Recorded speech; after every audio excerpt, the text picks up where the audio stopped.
Olá, pessoal! Sejam muito bem-vindos ao nosso canal. Hoje, vamos embarcar numa jornada fascinante e, ao mesmo tempo, muito intensa. Todos nós conhecemos os 12 discípulos, os homens que caminharam ao lado de Jesus. Mas você já parou para pensar no que aconteceu com eles depois da ascensão de Cristo?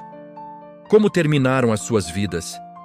A Bíblia nos dá algumas pistas, mas para entender a história completa, precisamos mergulhar também nos registros históricos e nas tradições antigas.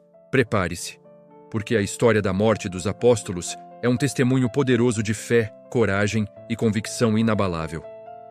Vamos descobrir juntos os destinos desses homens que mudaram o mundo. Vamos começar com o líder dos apóstolos, Simão Pedro. Depois da negação e do perdão de Jesus, Pedro tornou-se uma rocha para a igreja primitiva. Ele pregou com ousadia no dia de Pentecostes e milhares se converteram. Sua jornada missionária o levou por toda a Ásia Menor e, finalmente, a Roma. Segundo a tradição, registrada por historiadores como Eusébio de Cesareia, Pedro foi martirizado em Roma durante a perseguição do imperador Nero, por volta do ano 64 d.C. A tradição mais forte, contada por Orígenes, diz que, ao ser condenado à crucificação, Pedro pediu para ser crucificado de cabeça para baixo, pois não se considerava digno de morrer da mesma forma que seu Senhor. Um ato final de humildade e devoção. Agora, vamos falar de André, o irmão de Pedro. Ele foi o primeiro discípulo a ser chamado por Jesus. Após Pentecostes, a tradição diz que André viajou para pregar o Evangelho em lugares como a Sítia, que hoje corresponde a partes da Ucrânia e do sul da Rússia, e também na Grécia. É na cidade de Patras, na Grécia, que sua história chega a um fim trágico. De acordo com o texto antigo, Atos de André, ele foi preso por se recusar a sacrificar aos deuses romanos. Sua sentença foi a crucificação. No entanto, ele não foi pregado, mas amarrado a uma cruz em forma de X, para que seu sofrimento fosse prolongado. Disse que, mesmo na cruz, André continuou a pregar por 2 dias, até seu último suspiro. Essa cruz em forma de X é hoje conhecida como a Cruz de Santo André. E os filhos de Zebedeu? Tiago Maior, irmão de João, teve um destino que é um dos poucos registrados diretamente na Bíblia. Em Atos, capítulo 12, lemos que o rei Herodes Agripa I começou a perseguir a igreja. O texto é claro. E mandou matar à espada a Tiago, irmão de João. Isso aconteceu por volta do ano 44 d.C., em Jerusalém. Tiago foi o primeiro dos 12 apóstolos a ser martirizado, cumprindo a profecia de Jesus de que ele e seu irmão beberiam do mesmo cálice de sofrimento que ele. Sua morte precoce mostra o perigo real que os primeiros cristãos enfrentavam. Seu irmão, João, o discípulo amado, teve um destino muito diferente. Ele foi uma figura central na igreja de Éfeso e nos deixou 5 livros do Novo Testamento: o Evangelho de João, as 3 epístolas e o Apocalipse. A tradição relatada por Tertuliano conta que João sobreviveu a uma tentativa de martírio em Roma, onde teria sido jogado em um caldeirão de óleo fervente, mas saiu ileso. Depois disso, ele foi exilado na ilha de Patmos, onde recebeu a visão do Apocalipse. João foi o único dos apóstolos que, segundo a tradição, morreu de morte natural, já em idade avançada, em Éfeso. Sua vida longa foi um testemunho vivo da mensagem de amor de Cristo. Vamos para Filipe. Não o confundam com Filipe, o evangelista. Após a ascensão de Jesus, a tradição diz que o apóstolo Filipe pregou na Frígia, uma região na atual Turquia. Sua história está frequentemente ligada à de Bartolomeu. Segundo os Atos de Filipe, um texto apócrifo, ele foi martirizado em Hierápolis. Lá, ele teria confrontado um culto a uma serpente, e por isso foi preso, açoitado e, por fim, crucificado de cabeça para baixo, assim como Pedro. Sua morte é um exemplo da luta do cristianismo primitivo contra as práticas pagãs da época. E Bartolomeu? Muitos estudiosos o identificam com Natanael, o homem que Jesus viu debaixo da figueira. A tradição diz que Bartolomeu foi um missionário incansável, levando o evangelho até a Índia e a Armênia.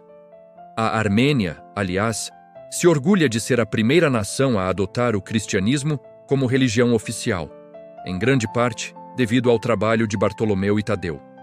Seu fim, no entanto, foi brutal. Segundo relatos, ele foi esfolado vivo e depois decapitado por ordem do rei Astíages, na Armênia, por ter convertido o irmão do rei ao cristianismo. Uma morte terrível que reflete a intensidade de sua fé. Agora Tomé, muitas vezes lembrado como o incrédulo. Mas depois de seu encontro com o Cristo ressuscitado, sua fé se tornou inabalável. A tradição mais forte, conhecida como os Atos de Tomé, o coloca como o apóstolo da Índia. Ele teria viajado para o sul da Índia, estabelecendo várias comunidades cristãs que existem até hoje, conhecidas como os cristãos de São Tomé. Sua missão foi de grande sucesso, mas também encontrou forte oposição.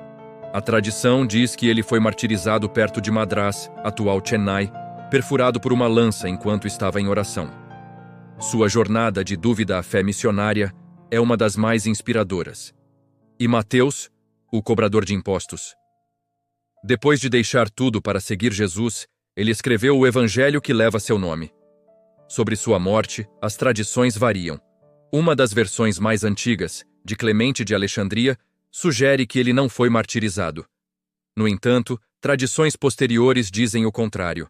Uma delas afirma que ele foi morto à espada na Etiópia, enquanto outra diz que foi queimado ou apedrejado na Pérsia. Embora os detalhes sejam incertos, a transformação de sua vida, de um cobrador de impostos desprezado para um apóstolo e evangelista, é um poderoso testemunho da graça redentora de Cristo. Vamos falar de Tiago, o menor, filho de Alfeu. Sua história é muitas vezes confundida com a de outros Tiagos na Bíblia. A tradição diz que ele pregou na Síria e na Pérsia. Segundo alguns relatos, como os do historiador Nicéforo, ele foi crucificado na Pérsia. Outra tradição diz que ele foi apedrejado em Jerusalém. Sua identidade exata e os detalhes de sua morte são um dos mais obscuros entre os apóstolos, mas sua dedicação à missão é indiscutível. Judas Tadeu, também conhecido como Lebeu, é outro apóstolo com uma história missionária rica.